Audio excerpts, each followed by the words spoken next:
My body craves bread. I simply need it to survive. I'm addicted, I guess you might say. And it doesn't matter what kind. I'll even eat the sprouted grain bread that you see in this picture.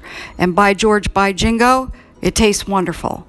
But if I go a single day without bread, my body screams at me. The downside to this addiction is that it tastes so good, I sometimes eat a bit more than perhaps is good for me. And the result is seen in the picture above.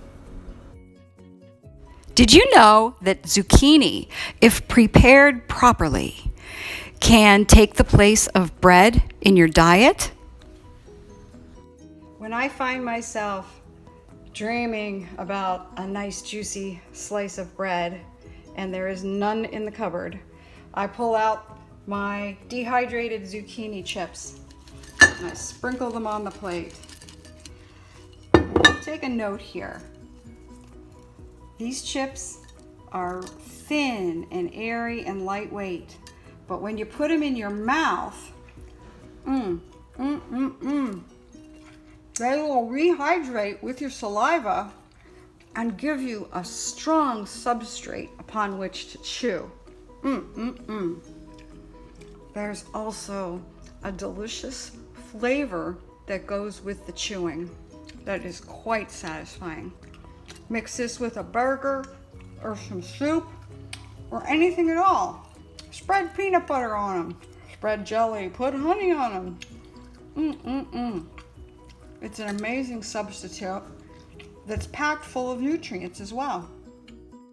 So let me show you how to make some. The key is to get your zucchini slices nice and thin. I'm lucky enough to have a food processor to help in this, but if you have a steady hand, you could use a really sharp knife or even a grater as well. You'll know you have the right thickness if you can hold it up to the light and actually see light through the slice of zucchini.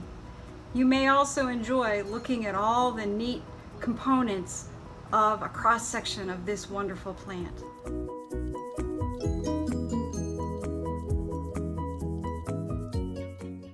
Be sure to rinse off all your utensils directly after each use, because this plant matter, when dried, will stick like a water-based glue.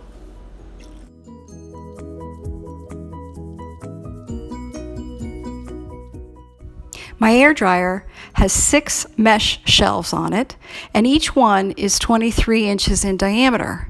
That one zucchini filled 5 of those 6 shelves. Well, it's the next day, and I want to show you what these things look like. They are completely dried, and let's see here.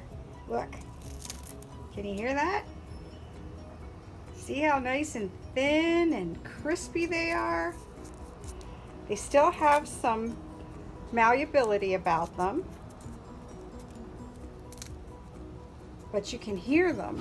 You can actually hear it when you lift them off. These nice little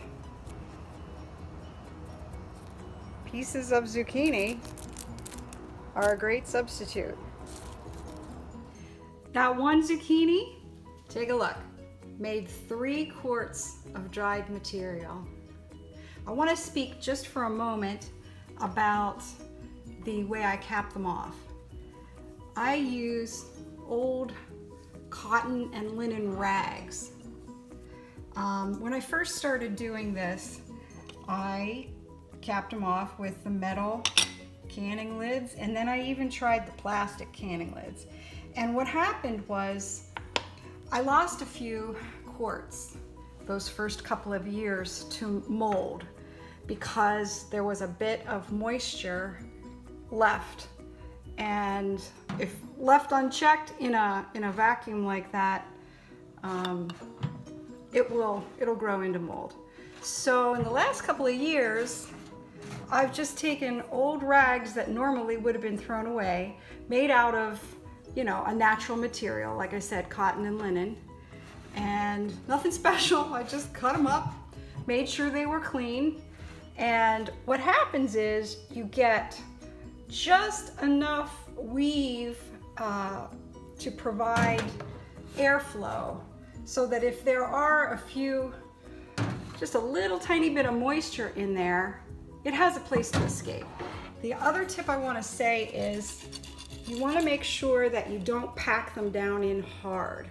They want to go in loosely so that air can circulate, and I even shake them up once in a while. And as you can see, once they've been in there for a while, they will change color. And so this was put in, about 2 weeks ago. And this was, the top portion was just added today. So there you have it.